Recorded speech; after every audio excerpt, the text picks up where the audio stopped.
Hello, Rome Mithril here once again, getting back to Zelda 2, The Adventure of Link, and since we've been here on the overworld map for a good long while, the enemy encounters really want to say hi. For proof of concept, we're going to be headed back to Old Kazuto. It really is the quickest way to show off what the cross is doing. And it was pointed out to me in the comments that that's actually probably why the game wants you to go there first. Invisible enemies do appear elsewhere, but by then you probably have already had the cross for a while and you might not notice exactly what it's doing. It's a bunch of ghosts. Ah! Said Link, being attacked by a bunch of ghosts.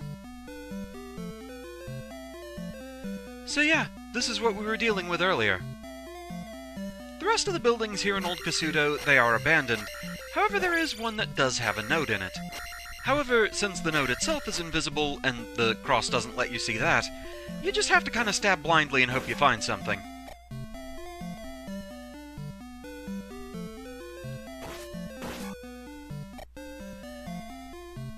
I want to say it's a building with this kind of design. Honestly, with as much trouble as Old Kazuto is, you would think it would have more than one extra clue in it, but apparently not. One thing worth noting about MOAs is they don't particularly pay attention to screen scroll, they just kind of do their own thing.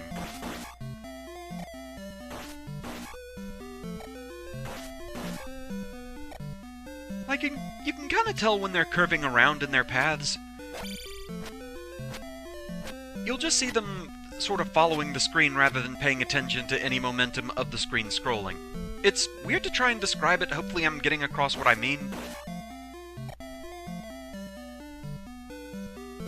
Yeah, there we go. Magic key reads, ... Treasure of Kazuto. I'm really trying to understand that wording. What, is the key itself engraved with Treasure of Kazuto? If lost, please return?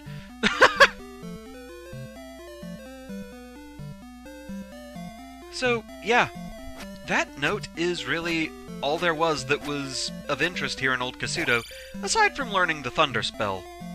Which, yeah, that last magic up, it did help the cost of that a good bit. It's still expensive, though. Not something you're going to be relying on a whole lot.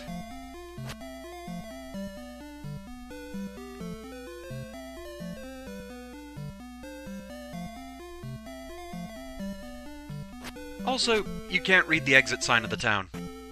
So, yeah, that was your realtor's walkthrough of Old Kazuto. Truly a lovely neighborhood with plenty of old world charm.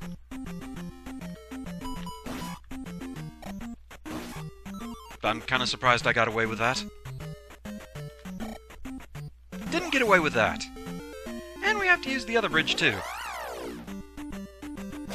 So I was told that you can actually use the jump stab against Garus.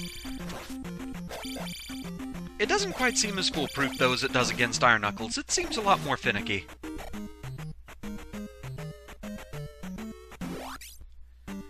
So, once again,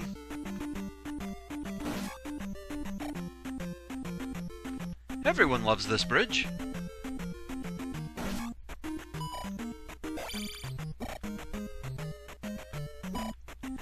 I mean, thankfully experience doesn't matter quite as much anymore.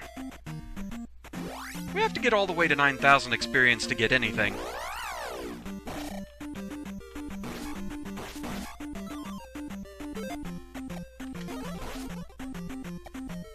We also have blue Garus now. They throw maces at you. They don't boomerang like the ones thrown by Doom Knockers, though. I was told that you can actually block maces by using the reflect spell. You cannot actually fully reflect them, though, and that was a cheap shot. Sure, just spawn right directly on top of me. And yes, as you can see, I was horribly terribly wrong about the rock throwers. They're back.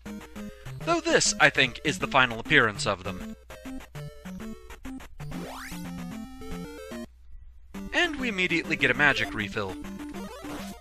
So yay for that. But anyway, I don't think I got to finish explaining. If you get up to 9,000 experience again, if you level up life or magic, you actually refill those meters. I don't think leveling up attack does absolutely anything.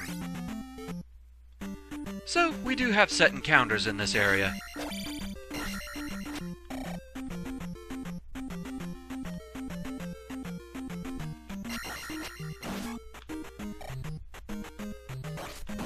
I'm not sure if these blue moas are invisible or not, if you don't have the cross. Either way, they are annoying. I'm gonna go ahead and use jump because there are some finicky areas here. Also, it makes getting rid of these guys a bit easier.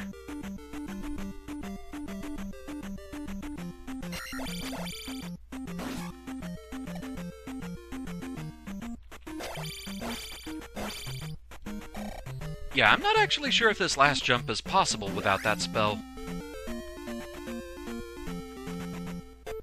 Coming over here, we can get some free experience. It's there if you need it.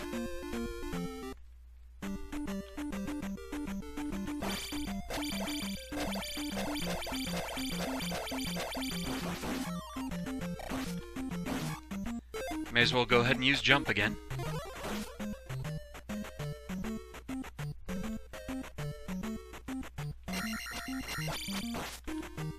Even if it's not strictly necessary, it does make things a lot more approachable here, and I'll take whatever I can get, really. This part of the game does not want to do you any favors. It really looks like there should be something hidden to the right there, but there's not. So now we have to go through a cave.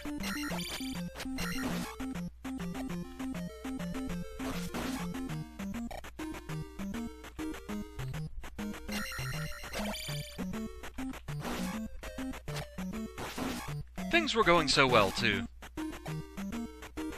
They took my sword beams!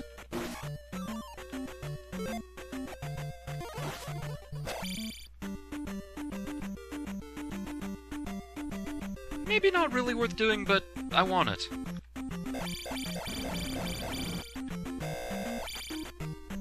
You, I don't really want to deal with. Or you, for that matter.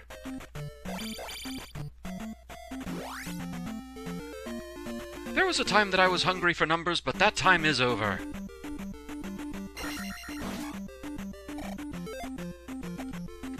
It's the same room again, just with some tougher enemies. So once again, we're going to go ahead and use jump.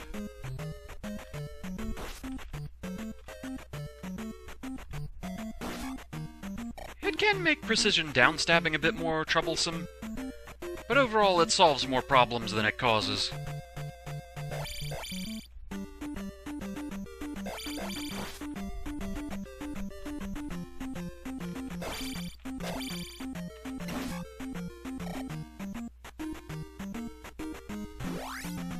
So we're almost there. Just another cave to go through. Look, I don't want your maces. I don't want yours either. Keep it to yourself. And with that, we have reached the Great Palace. And this is where we're going to be picking things up next time. Bit of a shorter episode, but the Great Palace is kind of on the large side, as the name would imply.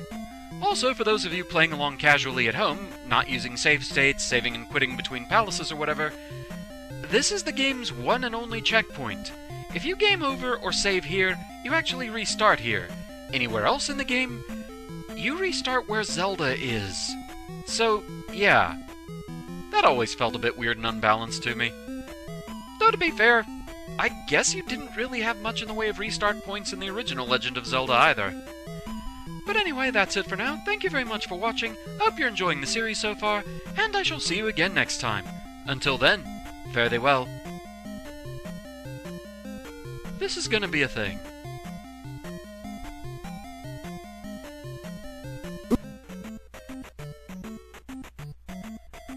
Moas can be a little bit troublesome to deal with because they don't seem to pay attention to how the screen is scrolling.